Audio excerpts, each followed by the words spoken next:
भोपाल से बड़ी खबर सामने आ रही है, जहां सीएम डॉक्टर मोहन यादव ने बीजेपी के राष्ट्रीय अध्यक्ष नितिन नवीन से हुई मुलाकात को लेकर जानकारी दी। सीएम ने कहा कि मध्य प्रदेश में सरकार बनने के बाद उनकी सरकार लगातार जन कल्याणकारी योजनाओं को आगे तेजी से बढ़ा रही है और जनता से जुड़े मुद्दों पर प्राथमिकता के साथ काम हो रहा है। सीएम ने बताया कि राष्ट्रीय अध्यक्ष के साथ विकास कार्य, संगठन की मजबूती और सरकार के कामकाज को लेकर चर्चा हुई।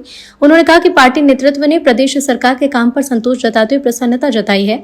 मुलाकात के बाद राजनीतिक चर्चाएं तेज हैं। माना जा रहा है कि आने वाले दिनों में संगठन और सरकार के बीच बेहतर समन्वय के साथ कई योजनाओं और फैसलों का ऐलान हो सकता है। अब सबकी नजर इस बात पर कि मध्य प्रदेश में बीजेपी आगे क्या नई रणनीति अपनाएगी। मुझे इस बात का संतोष है और आनंद है, मध्य प्रदेश के अंदर हमारी सरकार के बनने के बाद कई जन कल्याणकारी योजनाओं को हमने हाथ में लिया है। ऐसे में राष्ट्रीय अध्यक्ष जी के साथ विकास के कई मसलों के साथ बात करते हुए मध्य प्रदेश का संगठन ये हमारा प्रदेश का सर्वश्रेष्ठ संगठनों के में से एक राज्य है। ऐसे समय में माननीय अध्यक्ष जी से हमने अपने संगठन की भी और सरकार की दोनों की चर्चा की। मुझे प्रसन्नता, उनने हमारे समूचे कामकाज पे अपनी प्रसन्नता जाहिर की है।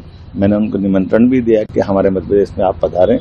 हमारे विकास के साथ साथ भविष्य में जो आने वाले समय में हमारे लिए सिंहस्थ सहित ऐसे कई बड़े आयोजन होने वाले हैं जिसमें हमारे संगठन और सरकार की महती भूमिका रहेगी।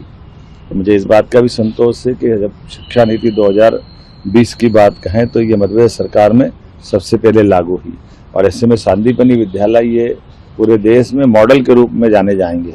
ऐसे में शिक्षा मंत्री जी को हमने निमंत्रण दिया है कि वे 2 दिन का दौरा बना करके आए, हमारे सभी स्कूली शिक्षा के सांदीपनि विद्यालय भी देखें और उच्च शिक्षा, तकनीकी शिक्षा, ऐसे कई प्रकार के विषयों को लेकर भारत सरकार के साथ मध्य प्रदेश सरकार मिलकर के काम करे। उन्होंने आश्वस्त किया जून के 2nd या 1st वीक में वो आएंगे।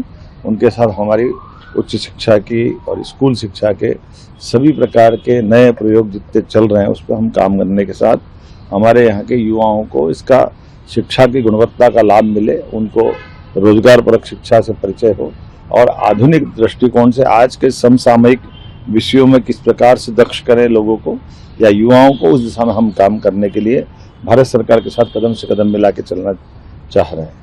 आज ही बंगाल में विधायक दल ने नए नेता का चयन किया है और ये हमारे लिए सौभाग्य की बात है। आज़ादी के 75 वर्ष में हमारे अपने बंगाल में कमल खिला है और बंगाल के अंदर शुभेंदु अधिकारी जी विधायक दल के नेता बनकर के मुख्यमंत्री के नाते से शपथ कल ग्रहण करने वाले हैं। विधायक दल के पर्यवेक्षक के नाते यशस्वी गृह मंत्री श्रीमान अमित शाह जी स्वयं वहाँ उपस्थित हैं और जिस प्रकार से देश भर में प्रसन्नता का माहौल है, बंगाल में प्रसन्नता का माहौल है। अब बंगाल में विकास का सूरज निकलेगा और शुभेंदु जी के नेतृत्व में जब देश के बाकी राज्य सब आगे बढ़ रहे हैं तो बंगाल भी कदम से कदम मिला के यशस्वी प्रधानमंत्री के नेतृत्व में आगे बढ़ेगा। बंगाल सब प्रकार की सुविधा संपन्न और सब व्यवस्थाओं के अनुकूल देश के साथ कदम से कदम मिलाने के लिए सदैव तत्पर रहा है, लेकिन दुर्दैव से कांग्रेस, कम्युनिस्ट और टीएमसी ने बंगाल को बहुत पीछे धकेला है। लेकिन अब सारी बात पीछे रह गई, अब बंगाल आगे बढ़ेगा, देश आगे बढ़ेगा। मेरी अपनी ओर से शुभेंदु अधिकारी जी और सारे मित्रों को बधाई।